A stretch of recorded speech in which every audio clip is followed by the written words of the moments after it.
এরকম এটা হচ্ছে ওয়ার্ল্ড কাপের কাছে, এটা হচ্ছে কন্ডিশন ভালো করে কি জানিস, নিউজিল্যান্ড মানে অন্য লেভেলের।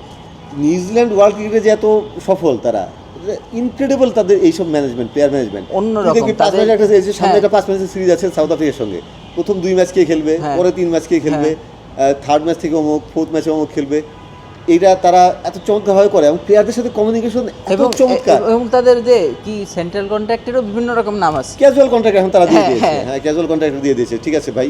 প্লেয়ারকে তারা হ্যাপি, তারা জানে যে হ্যাঁ Finn Allen, Tim Seifert, Kane Williamson আমাদের জন্য কি, তোর সাথে তুই ন্যাশনাল কন্ট্রাক্টে থাকবি না, তুই বাদ যা, এরকম না। ওকে তাহলে তুমি কি চাও, ওকে ফাইন, ওয়ার্ল্ড ক্রিকেটের বাস্তবতা, তুমি পিএসএল খেলবা, আইপিএল খেলবা, ফাইন, তুমি তারপর যখন অ্যাভেলেবেল থাকো বা আমার ওই সিরিজে তোমাকে ন্যাশনাল টিমের জন্য দরকার, তুমি অ্যাভেলেবেল কিনা, এই যে ক্লিয়ার প্ল্যান সারা বছরে একটা করে ফেলে, এটা ইনক্রেডিবল, তার অন্য মাত্রায় লেগে গেছে। মানে তাদের রিসোর্স কিন্তু অস্ট্রেলিয়া, ইংল্যান্ড, ইন্ডিয়ার লেভেলের না, এটাই বলছি। এবং এই কারণেই মনে হয় ব্যবহার তারা করে।